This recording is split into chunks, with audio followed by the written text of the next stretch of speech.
Okay, part 2 of Kaysen's birth story. I snuck back in here, got myself some coffee. Okay, part 2. If you haven't watched part 1, you should probably go back, maybe, and watch it. Because, okay, I can't get over how close every life, honestly, not just his life, but every life is to not making it. Like, there's so many things standing in our way. And yet these babies, you guys, life comes from nothing. And this incredible way that God's created our bodies to produce new life, just, it blows my mind. So anyway, our trying to conceive journey, as people like put it on Instagram, I think it's like hashtag TTC, has been a little bit of a bumpy one, but now we are proud parents of 4 children.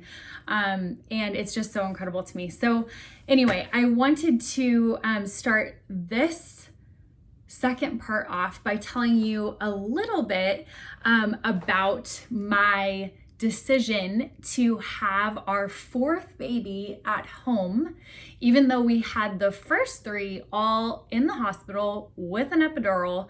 And I totally flopped and decided to do this one at home with 0 drugs. It was freaky, to say the least, to consider this for me.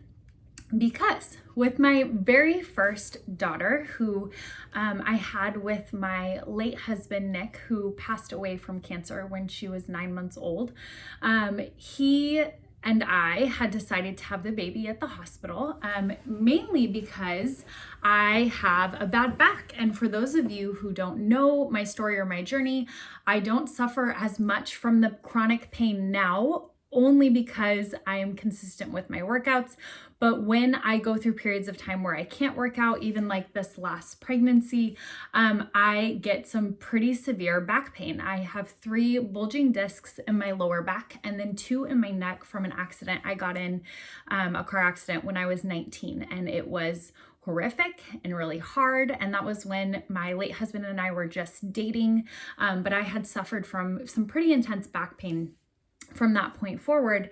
I wasn't sure what that would look like in labor, but as I got more and more pregnant with Austin, my back pain hurt so much worse and I was having horrific pain. And so leading up to her birth, we decided to do it in the hospital. I labored for 36 hours total.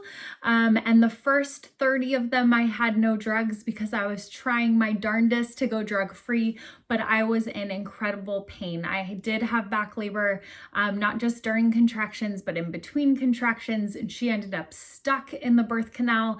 And the doctor said, we either do a C-section or you try an epidural. So I tried an epidural, my body relaxed, and my baby came out. And this is the same pattern that followed for our my second daughter, who was with and is with my second husband, our second chapter, Jay, who is an incredible father and actually adopted, which I still can't get over that whole story, but came into Austin and I's lives when I was still widowed, and adopted Austin, and has been just such a joy and such a great, it's a great story how we met, and a God story. You should read it at some point. I had to write a whole book because it's very long and it would take like 500 of these videos, but check out the book if you're interested in that. What I was going to say is, when we had Emery, I ended up going through the same type of labor where it hurt both during contractions and in between. They always tell you have a rest during contractions. I had horrible pain.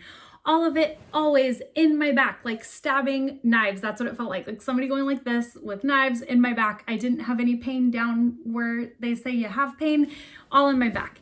And it was awful. And that was with Emery. And then with Tatum, our my 3rd daughter, Jay and I's second biological daughter, again, same story, horrible back pain. And there are so many other things that I could share and haven't shared yet about Emery's birth story and Tatum's birth story that I'm not going to go into detail about here, but let me just say that there were a couple things with Emery and Tatum that went a little sideways with their labor and deliveries.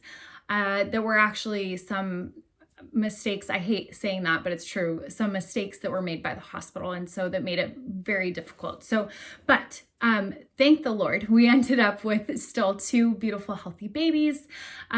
So I had 3 girls by this point, but again, every single one of them horrible back labor that had resulted in me getting an epidural. And then, you know, we had these babies, but there were some complications and things that were difficult for me to go through because of decisions made by the hospital. And so when we found out that we were pregnant with Kason, and when I had and gone through that horrible experience of part 1 that you heard, where I actually had doctors tell me I wasn't pregnant and that we should take care of leftovers, you have to go back and watch and pay attention to those trigger warnings. But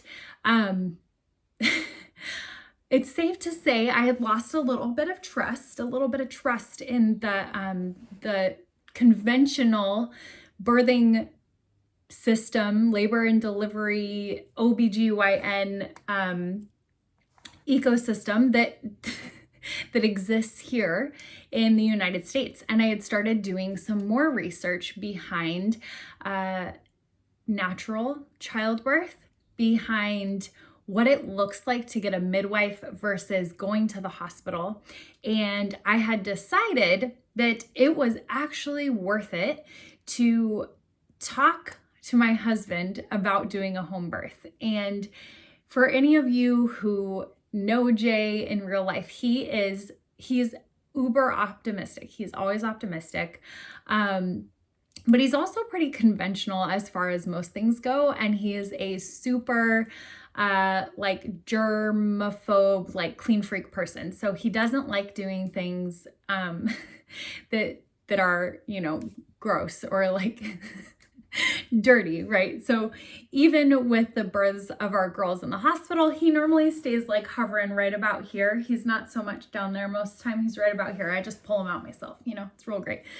True story at the hospitals. But as far as all of that goes, I knew that he might not be super keen on having a baby at home.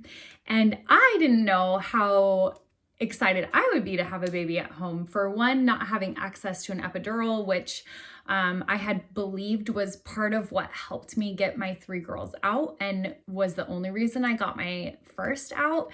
And I was really nervous about the thought of doing a birth from home. But when I had considered the alternative, a hospital, I knew there was no way I was going to go back to that after the last 2 mix-ups and mess-ups. And I had kind of considered a birthing center, but after looking at everything a birthing center has, and knowing what a midwife could bring to my home, I didn't see much of a difference other than maybe the cleanup would be easier. Obviously, if I went to a birthing center, I wouldn't have to do any of it, was my mindset. Turns out you don't necessarily have to do any of it at home either. I'll get to that. But also, I had thought about when my labor and contractions are the worst, and typically it's always in the car. Sitting in a car with your seatbelt on is pure torture, at least for me, when you're going through a contraction. And so thinking about having to still sit in a car while in labor and like driving to a birthing center was not what I was thinking would be the best case scenario. So I figured, why don't we just try to go for the best case scenario? Why don't we pray about this like crazy? Why don't I keep researching? And all of this started when I was like 5 weeks pregnant. I am researching everything. I met with a couple of midwives. I actually started a journey with a particular midwife who ended up being the one who helped deliver our little boy. And it was absolutely incredible because as I got more and more pregnant, as I got bigger and bigger, and the months passed, I started feeling so much more peace about having the baby at home. And I can tell you that when I first signed up with my midwife, knowing that she was 100% home births only, she didn't do births that were planned for birthing centers, I had held my relationship with her loosely. We'll put it that way. I had decided that at any point, which is true in life, I could change my mind, and Jay could change, we could both change our mind and decide that we were not going to actually have the baby at home. We could switch providers. We could decide to have him in the hospital if some crazy thing I couldn't even imagine what would cause that, but maybe a medical reason that I'd have to have him in the hospital. But we knew, nothing's ever really locked in or set in stone until it's there, right? So we still had some time to make changes, but as those months went on, again, I felt so much more peace. I continued to pray about it. I actually used Bible verses to create positive affirmations to help myself prepare mentally for Kaysen's birth. And as I prayed and we were nearing 38 weeks, I continued to ask God for one specific thing. I asked him that he would not only be with us during this home birth experience, like we were like setting up a tub. You can let me know in the comments if you want more information on home births. I can share more of how ours went down, but we set up this like birthing tub in our bedroom. We were planning to set it. Jay didn't set it up till the actual day, but like we had all the stuff. We had the birthing tub. We had like a tube that went from our bathroom sink, like faucet, into the tub to fill it, all those things. So I knew that we were going to have baby at home, and I just prayed. I asked God for something fun and lighthearted, because after a pretty heavy year, and I haven't gone into much detail on my pregnancy with Kaysen, but I can tell you it was not a walk in the park. It was actually very hard on my body physically, and I had a rough year mentally and emotionally, and a little bit of a dry season spiritually, not because God wasn't there, but because I think I was just working through some hard things and calling out to him and going through a bit of a rough patch. And so anyway, after a very heavy year and some PTSD stuff I was working through with regards to my miscarriages and what had happened in April, I ask God for something lighthearted. So that was my prayer. Those last 3 weeks, I said, God, would you please help something when this birth kicks off? And I had no clue what this would be, but I said, can there please be something that we can like laugh about, or something funny or joyful or lighthearted right at the beginning? So just that the mood and the atmosphere of the birth is just fun. And again, light, that it feels joyful, because so many of my birthing experiences had been so heavy and serious and had felt like emergencies and like panic. And I really wanted it to be chill. I wanted there to not be much stress. And I knew that my body as well, there's actually studies on this, that our body functions better during birth if we are filled with feelings of peace, and if our body is not in fight or flight mode. Because if you are stressed out, our bodies aren't designed to give birth during stress, because if mom is stressed, it's probably not a safe time, right, to have the baby. So we have to feel safe. We have to feel secure.